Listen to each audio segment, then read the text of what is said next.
সকাল হতেই শুরু হলো সংসারে বিশ্বযুদ্ধ। হে এভরিওয়ান, আমার আজকে ছোট্ট এই ব্লগে তোমাদেরকে জানাই অনেক ওয়েলকাম। আজকে মঙ্গলবার, আমার বাড়িতে নিরামিষ। আর বিশ্বযুদ্ধ কেন বললাম, প্রত্যেক ঘরেই সকাল হলেই তো রান্না বান্না এই নিয়ে একটা যে সকালের তাড়াহুড়োটা থাকে, তো সেটাই ঘুম থেকে উঠেই রান্না বান্না। এদিকে পটল ভাজা বসিয়েছি, আর এখানে হচ্ছে চাল কুমড়ো দিয়ে মুগ ডাল করবো। মুগ ডালটা সেদ্ধ করতে বসিয়েছি, একবারে ফোড়ন দিয়ে বসিয়ে দিয়েছি। আজকে মঙ্গলবার, আমার বাড়িতে নিরামিষ, সবটাই নিরামিষ হবে। পাঁপড় ভাজা করে তুলে রাখলাম, ভাত হয়ে গেছে, ওদিকে ছোলা সেদ্ধ বসিয়েছি। আর সকাল হতেই এই কাজগুলো করতে হয়, প্রত্যেককেই করতে হয়। আর আজ না আমার একটু ঘুম থেকে উঠতে দেরি হয়ে গেছে বলতে পারো, ওই জন্য আমার আরও তাড়াহুড়ো লেগেছে। দেখো না, চুলটাও আমি খুলিনি, কোনো রকম ফ্রেশ হয়ে নাইটিটা চেঞ্জ করে চলে এসেছি রান্নাঘরে। তো মা ভাতটা বসিয়ে দিয়েছিল, আমি এসে ভাতটা নামালাম, আর তারপরে হচ্ছে রান্নাবান্নাগুলো আর কি করছি। তা চলো, আজকে কি কি রান্নাবান্না করি সারাদিন তোমাদের সাথে সবটাই শেয়ার করব। আর তার সাথে আজকে ব্লগে তোমাদেরকে বলবো কিছু কথা, যেটা আমার না বলা কিছু কথা আজ তোমাদের সাথে এই ব্লগে আমি শেয়ার করব। ওদিকে রান্না বসিয়েছি, আর তার সাথে জামা কাপড়গুলো ওয়াশিং মেশিনে দিয়েছি।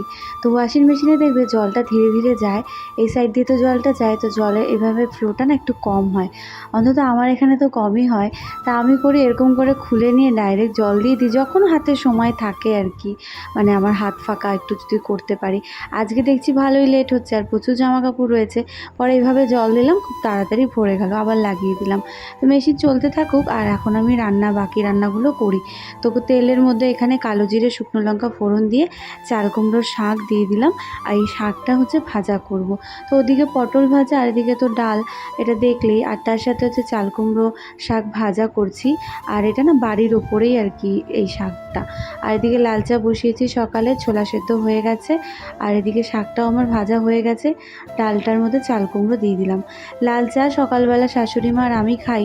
আমার চায়ের অভ্যেস ছিল না বরাবরই, কিন্তু এখন একটু খেতে হয় সকালে উঠে আর কি, কিছু খাবার পেটে আমি আর কি দেই। তো মুড়ি দিয়ে কিছুটা আর কি আমি এটা খাই। আর তারপরে আবার বাকি রান্না করছি, আর এদিকে চাটাও খেলাম। তো কচুর শাকটাতে পাঁচফোড়ন আর শুকনো লঙ্কা তেজপাতা ফোড়ন দিয়ে, আর ছোলা সেদ্ধ করেছিলাম, সেই ছোলা দিয়ে কচু শাকটা বসিয়ে দিলাম। ঝাল ঝাল করে নুন হলুদ দিয়ে করবো, ব্যাস, এটার মধ্যে আর কোনো মশলা দেবার নেই। তো কচুর শাকটা এদিকে হয়ে গেলে তারপরে দেখো এখানে গাঁঠি কচু, মানে কচুর মুখি যেটাকে বলে, সেটা আমি সেদ্ধ করে নিয়েছি। কড়াইয়ে তেল দিয়ে আলু আর মুখিটা ভালো করে ভেজে নিলাম, আর এর মধ্যে রাঁধুনি, জিরে আর শুকনো লঙ্কা বাটা দিয়ে দিলাম। দিয়ে এবারে ভালো মতো কষিয়ে নেব। খুব বেশি মশলা ভাজা যাবে না, যে রান্নাতে রাঁধুনি ব্যবহার হয় সে রান্নায় বেশি একটা মশলা ভাজা করা যায় না, ভাজলে পরে রাঁধুনির স্বাদটা গন্ধটা চলে যায়। আর তারপরে দেখো ভালো করে একটু কষিয়ে নিলাম, কষিয়ে নিয়ে জল দিয়ে দিচ্ছি। নামানোর আগে কাঁচা লঙ্কা আর কাঁচা তেল দিয়ে নামিয়ে নেব। কাঁচা লঙ্কাটা দিলে না একটা আলাদা ফ্লেভার আসে। এটার নাম অ্যাকচুয়ালি নিকলা, এটা আমার শ্বশুরবাড়ির রান্না, নিকলা বা লাল ঝোল আমরা বলি। তা আজকে দেখো কী কী রান্নাবান্না করলাম। এদিকে লাল ঝোল, কচুর শাক, চাল কুমড়োর শাক করেছি ভাজাই, আর এদিকে পটল ভাজা আর ডাল, সাথে পাঁপড় ভাজা। তো আমার রান্নাবান্না শেষ, আর তারপরে চলে এসেছি ঘরে যে কাজগুলো করব, মানে দেখলে বেডশিট আজকে সব কিছু ধুয়েছি, তো সেগুলোকে পাতবো। আর এটা আমার একটা বড় কাজ মনে হয়। এই কাজের মাঝামাঝি আর কি কতগুলো যে টুকটাক কাজ করে ফেলি, সেগুলো আর সম্পূর্ণটা ভিডিও শ্যুট করা হয় না। তো দেখো বিছানাতে ভালো করে বেডশিটটা পেতে নিলাম। অদ্ভুত সময় একটা অদ্ভুত ইচ্ছে, হঠাৎ করে মনে হলো আমি এখন পুরো শুধু দুধে আর কি দুধ চা খাবো।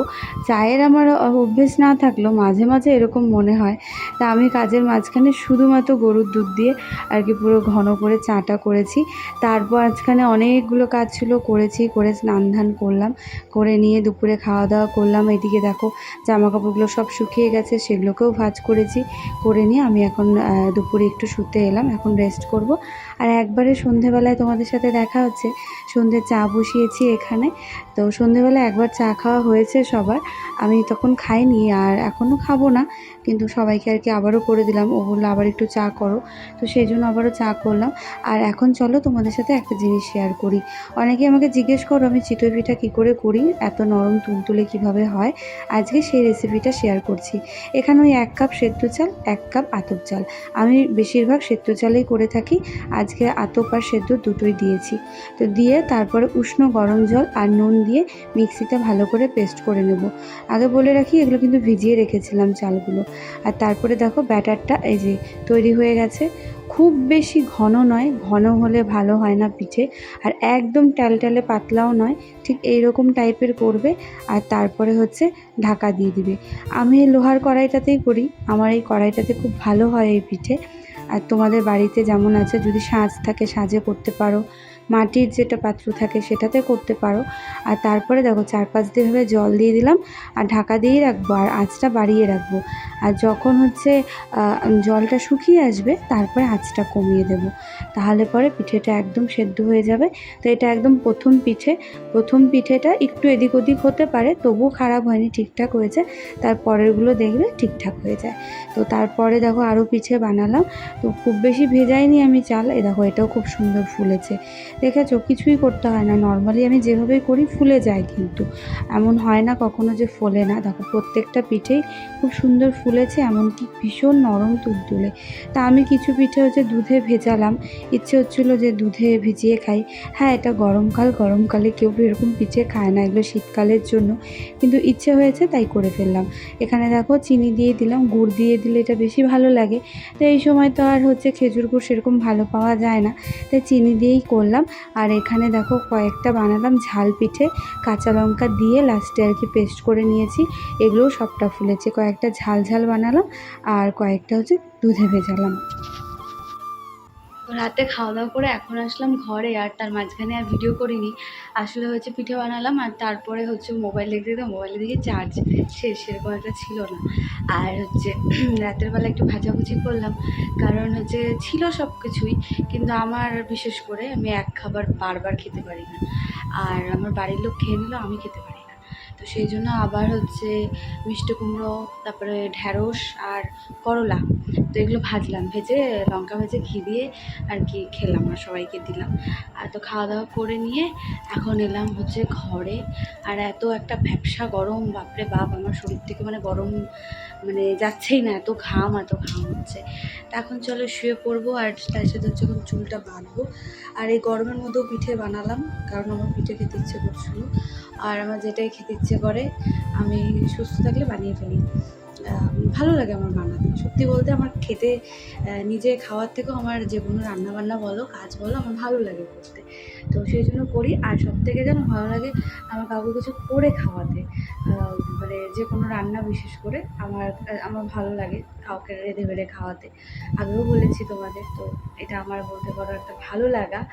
আর সত্যি বলতে জানো, আমার খুব ইচ্ছে আছে আমার এই ভালো লাগাটা নিয়ে কিছু করার জীবনে। আমি জানি না হবে কি না, কিন্তু এটা আমার একটা ইচ্ছে। আর আমি চাই আমার এই ইচ্ছেটা মানে পূরণ করতে চাই একদম মানে নিজের দমে, এমন আহামরি অনেক কিছু করে নিয়ে যে করব সেরকম নয়। তো যাই হোক, তোমরা বুঝতে পারছো আমি কী বলতে চাইছি নিশ্চয়ই। তো সেটা যতটুকুই যাক, আর সেটা আমার নিজের অল্প থেকে শুরু করার। তো জানি না কবে আর কি সবটা হবে, কারণ আমরা চাইলেই সব করতে পারি না। সেই সিচুয়েশনটা আসুক আমার জীবনে আর কি, সেই পরিস্থিতির সুযোগ সুবিধাটা পাই। তো ইচ্ছা আছে, জানি না।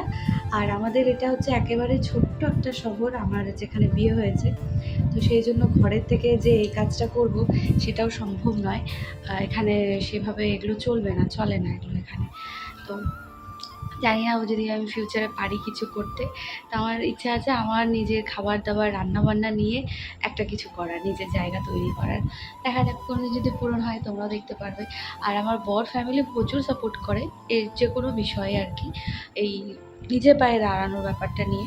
তো আমার বরেরও প্রচুর সাপোর্ট রয়েছে, কিন্তু সময়টা আমার এখনো আসেনি। সেই সময়টা এলে দেখা যাক, সব ভালো হলে একদিন না একদিন আমি করবো হয়তোবা।